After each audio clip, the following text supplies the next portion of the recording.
Welcome to focus TV. క్రీడలు ఆడటం వల్ల స్నేహభావాన్ని పెంపొందించుకోవడానికి దోహదపడతాయని పెద్దవంగర ఎస్ఐ క్రాంతి కిరణ్ అన్నారు. పెద్దవంగర మండలంలోని ఉప్పరగూడెం గ్రామంలో ఇటీవలే మృతి చెందిన గ్రామ పంచాయతీ కారోబార్ బైనా రవికుమార్ జ్ఞాపకార్థం తెలంగాణ యూత్ అధ్యక్షులు నీలం సాంబయ్య ఆధ్వర్యంలో సోమవారం మండల స్థాయి క్రీడా పోటీలు నిర్వహించారు. ఈ కార్యక్రమానికి ముఖ్య అతిథిగా ఎస్ఐ క్రాంతి కిరణ్ హాజరై జ్యోతి ప్రజ్వలన చేసి క్రీడా పోటీలను ప్రారంభించారు. అనంతరం క్రీడాకారుల పరిచయ వేదిక కార్యక్రమం నిర్వహించారు. క్రీడాకారులతో క్రీడా పోటీలలో పాల్గొన్నారు. ఈ సమావేశంలో ప్రముఖులు గౌరవ అధ్యక్షుడు పైనా నవీన్, ఉపాధ్యక్షులు నీలా సాంబయ్య, ఉపాధ్యక్షుడు ముసుగు అశోక్, కుటుంబ సభ్యులు లక్ష్మయ్య, సతీష్, సోమయ్య, ఈశ్వర్, పి అశోక్, వెంకన్న, రాజు, ముఖ్య నాయకులు వేముల వెంకన్న, దుంపల సాంబయ్యతో అశోక్, శ్యామ్ తదితరులు పాల్గొన్నారు.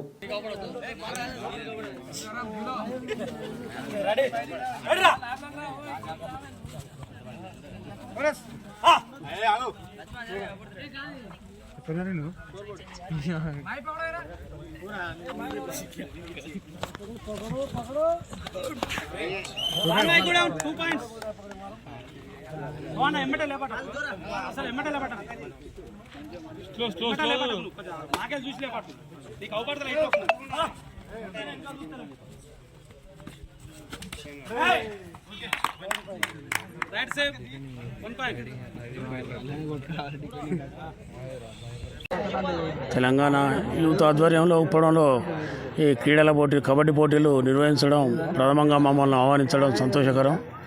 ఈ పోటీలను బైనా రవికుమార్ స్మారకార్థం గుర్తుగా స్టార్ట్ చేస్తాను కాబట్టి అందరూ ఐక్యతతో కలిసిమెలిసి మంచిగా చేసి తెలంగాణ యూత్ ఆధ్వర్యంలో మంచిగా నిర్వహించాలని వారిని కోరుకుంటూ ఉపసంహరించుకుంటాం. విలేకరులకు ధన్యవాదాలండి.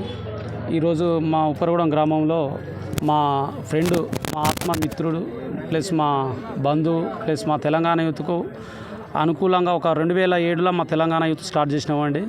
2007 నుంచి మాతోటి ఒక సభ్యునిగా పార్టిసిపేట్ చేసి మాలో ఒక సభ్యుడిగా ఉండి ప్రతి విషయంలో మాకు అందుబాటులో ఉండి చేశాడు బైనా రవికుమార్. వారి యొక్క స్మారకార్థంగా ఈ కబడ్డీ పోటీలను నిర్వహిస్తున్నామండి. అలాగే మేము ఈ ఉప్పరగూడెం గ్రామంలో ఈ కబడ్డీ పోటీలను ఇంతకుముందు ఒకసారి నిర్ణయించినాం, మళ్ళీ ఒకసారి కూడా ఈసారి నిర్వహిస్తున్నామండి.